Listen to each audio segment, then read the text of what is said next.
स्वप्न खूप मोठं होतं, पण ना कुणाची ओळख ना कुठलंही पाठबळ.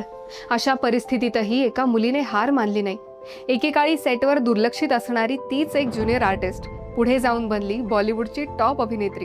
हो, ही प्रेरणादायी कहाणी आहे मुमताज यांच्या संघर्षातून यशापर्यंतच्या प्रवासाची. नमस्कार मंडळी, नाट्यविश्वास पुणे या आपल्या खास मराठी चॅनलमध्ये तुमचं मनःपूर्वक स्वागत आहे. दिग्गज अभिनेत्री मुमताज यांना आमच्या टीमतर्फे वाढदिवसाच्या हार्दिक शुभेच्छा. 31 जुलै 1947 रोजी मुंबईत जन्मलेल्या मुमताज यांनी अगदी लहान वयातच अभिनयाची सुरुवात केली. घरातील परिस्थिती सामान्य असल्यामुळे आणि इंडस्ट्रीमध्ये कोणताही गॉडफादर नसल्यामुळे त्यांचा प्रवास सुरुवातीपासूनच संघर्षाने भरलेला होता. सुरुवातीला त्या बालकलाकार म्हणून झळकल्या, पण पुढे त्यांना ज्युनियर आर्टिस्ट म्हणूनच कामं मिळत राहिली. सेटवर कधी क्राऊड सीन्स, कधी छोट्या भूमिका, पण प्रत्येक संधीला त्यांनी पूर्ण मेहनतीने स्वीकारलं. या काळातच त्यांना प्रामुख्याने लो बजेट आणि बी ग्रेड चित्रपटांमध्ये काम करावं लागलं.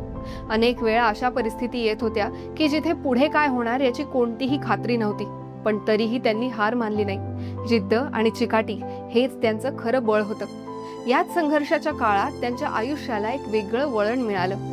फौलाद या चित्रपटातून त्यांना प्रमुख भूमिका साकारण्याची संधी मिळाली. हा त्यांच्यासाठी एक मोठा ब्रेक ठरला, कारण इथूनच त्यांच्या अभिनयाची दखल घेतली जाऊ लागली. या काळात त्यांना साथ मिळाली ॲक्शन स्टार दारा सिंग यांची. या दोघांनी मिळून अनेक ॲक्शन चित्रपट केले आणि हळूहळू प्रेक्षकांमध्ये त्यांची जोडी खूप लोकप्रिय झाली. जरी हे चित्रपट मोठ्या बॅनरचे किंवा उच्च दर्जाचे मानले जात नसले, तरी त्यांनी मुमताज यांना पडद्यावर एक ठोस ओळख निर्माण करून दिली. याच काळात त्यांनी अभिनयाचा अनुभव, आत्मविश्वास आणि स्क्रीन प्रेझेन्स तयार केला, जो पुढे त्यांच्या मोठ्या यशाचा पाया ठरला. यानंतर त्यांनी काही महत्त्वाच्या चित्रपटांमध्ये सहाय्यक भूमिका साकारल्या.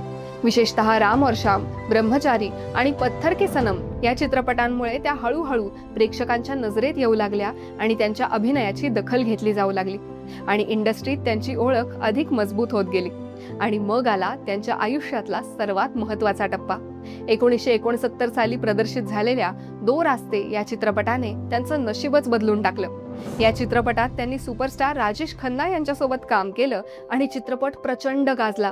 या एका चित्रपटामुळे मुमताज या एका रात्रीत स्टार बनल्या आणि त्यांच्या यशाचा खरा प्रवास इथून सुरू झाला. यानंतर त्यांनी मागे वळून पाहिलंच नाही.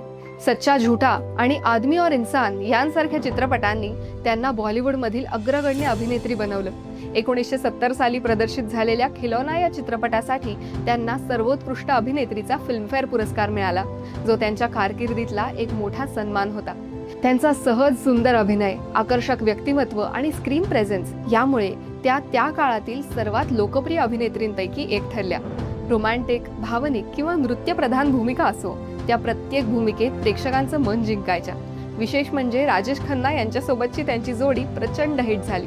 जेव्हा त्यांचं करिअर शिखरावर होतं, तेव्हाच 1974 साली त्यांनी उद्योगपती मयूर माधवानी यांच्याशी विवाह केला. लग्नानंतर त्यांनी काही काळ चित्रपटांमध्ये काम केलं, पण त्यानंतर त्या हळूहळू चित्रपटसृष्टीपासून दूर गेल्या. 2012 साली भारतीय चित्रपटसृष्टीला 100 वर्ष पूर्ण झाल्याच्या निमित्ताने मुमताज यांना विशेष सन्मान देण्यात आला. आजही त्यांचं नाव घेतलं की एक सुंदर, आत्मविश्वासू आणि गुणी अभिनेत्री आपल्या डोळ्यांसमोर उभी राहते. मुमताज यांचा हा प्रवास आपल्याला एक अतिशय सुंदर आणि महत्त्वाचा धडा देतो.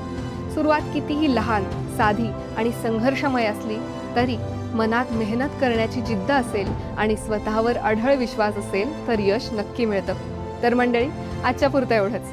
आम्हाला आशा आहे की तुम्हाला आमचा हा पॉडकास्ट अवश्य आवडला असेल. आवडला असल्यास लाईक व शेअर करायला विसरू नका.